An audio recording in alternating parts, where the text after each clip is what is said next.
요한복음 12장 1절부터 11절 말씀을 통해 예배의 향기, 죽음의 그림자라는 제목으로 말씀 나누겠습니다. 이제 예수님의 공식적인 사역은 십자가를 향해 곧바로 나아가고 있습니다. 6월절 엿새 전 이 베다니에서의 저녁 식사는 단순한 잔치가 아니었습니다. 죽음의 그림자가 짙게 드리우기 전 하나님께서 우리에게 예배의 참된 가치를 보여주시는 결정적인 전환점이었습니다.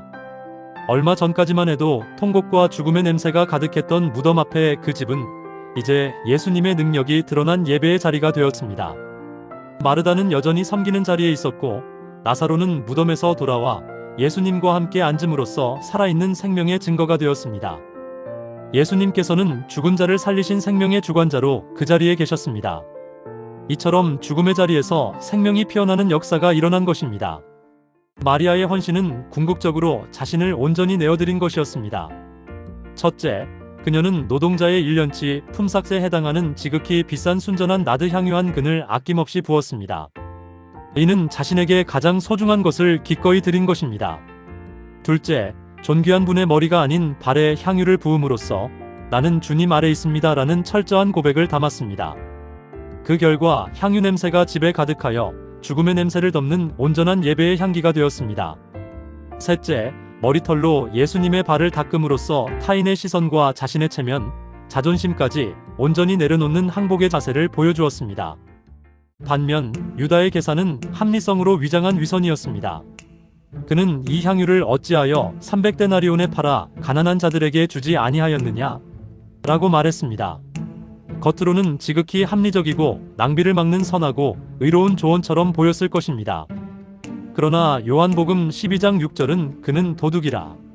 돈괴를 막고 거기 넣는 것을 훔쳐가미러라라고 그의 진정한 의도를 드러냅니다. 그의 중심에는 가난한 자를 생각함이 전혀 없었고 제자인 척하며 자기 이익을 챙기는 위선이 가득했습니다. 이 두 사람의 모습을 통해 우리는 마음의 저울이 예배인가 계산인가를 분명히 볼 수 있습니다. 마리아의 예배는 예수님의 참된 가치에 초점을 맞추었고 체면을 버린 헌신과 낮아짐의 태도를 보였습니다. 그 결과 집안을 가득 채운 예배의 향기를 만들어냈습니다. 하지만 유다의 계산은 물질의 정확한 가격, 즉 300데나리온에 초점을 맞추었고 합리성을 가장한 비판과 판단의 태도를 보였습니다.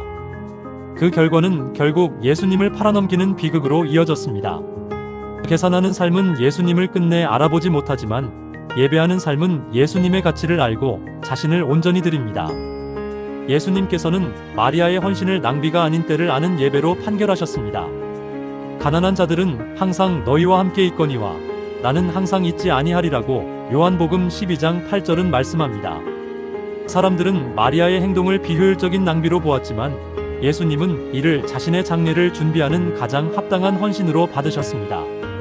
가난한 자를 섬길 기회는 계속 있지만 십자가를 지시기 직전의 이 순간은 다시 오지 않는 특별한 때였습니다. 우리 삶에도 20대, 30대, 40대 등 각 시기에만 드릴 수 있는 예배와 헌신이 있습니다. 예배하는 사람은 이 때를 놓치지 않습니다. 요한복음은 아름다운 예배의 향기만 보여주고 끝나지 않습니다.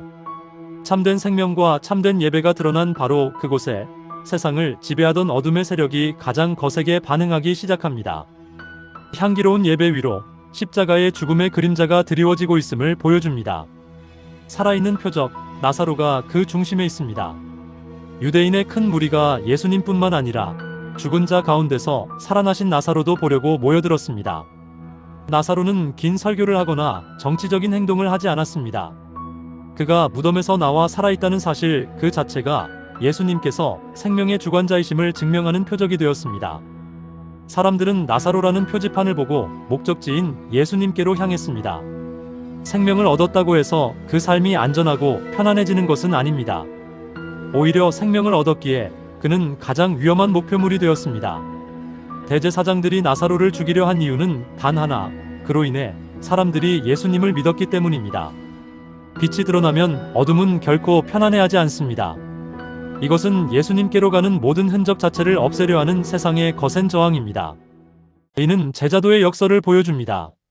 세상과 같은 편에 서는 삶은 갈등을 회피하고 세상의 기준에 맞춘 적당한 종교 생활을 하며 안전과 위로만을 구하는 편안함을 추구합니다. 하지만 예수님 편에서는 삶은 예수님의 생명을 소유하는 것입니다. 의는 때로는 세상의 오해, 미움, 손해, 위협을 감수해야 함을 의미합니다. 복음은 우리를 갈등 없는 편안함으로 부르지 않습니다. 복음은 우리 삶의 자리를 세상에서 예수님의 편으로 옮기는 것입니다. 이제 우리 자신을 돌아보는 시간을 가져보겠습니다. 나는 계산하는 위선자는 아닌지 자문해 봅시다. 다른 사람을 향해 저 사람은 유다 같다고 날카롭게 판단하는 것도 또 다른 위선일 수 있습니다. 주님은 먼저 나 자신의 중심을 철저히 돌아보게 하십니다.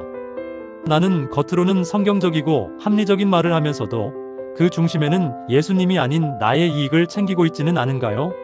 주님을 향한 헌신과 시간을 비효율적인 낭비로 여기며 내 자존심을 더 붙들고 있지는 않은가요? 두 번째 질문입니다. 내 삶에 생명의 흔적이 있는가? 생명이 없는 안전보다 예수님 안에 있는 생명이 훨씬 더 복된 것임을 믿으십니까? 나는 정말 예수님이 주신 생명을 가진 사람으로서 존재 자체로 예수님을 증언하며 살아가고 있는가요? 아니면 세상과의 충돌과 손해가 두려워 내가 가진 생명을 조용히 감추고만 있는 것은 아닌가요? 핵심을 요약하자면 마음의 저울은 우리에게 중요한 질문을 던집니다. 계산이 앞서는 사람은 가장 가까이에서 예수님을 보면서도 끝내 그분의 진정한 가치를 놓치게 됩니다. 그러나 예배하는 사람은 예수님의 참된 가치를 알기에 세상이 낭비라 부르는 그 순간에도 기꺼이 자신의 전부를 내어드립니다. 십자가로 가시며 죽음으로 우리에게 생명을 주신 예수님. 그 생명을 받은 우리는 편안함이 아니라 예수님 편에 서는 삶으로 부름받았음을 기억해야 합니다. 십자가를 향해 걸어가시는 예수님 앞에서 당신은 끝까지 계산하는 삶입니까? 아니면 구원받은 자로 예배하는 삶입니까? 우리는 항상 기뻐하고 쉬지 말고 기도하며 모든 일에 감사하는 삶을 살아야 합니다. 요한복음 12장 1절에서 11절 말씀입니다.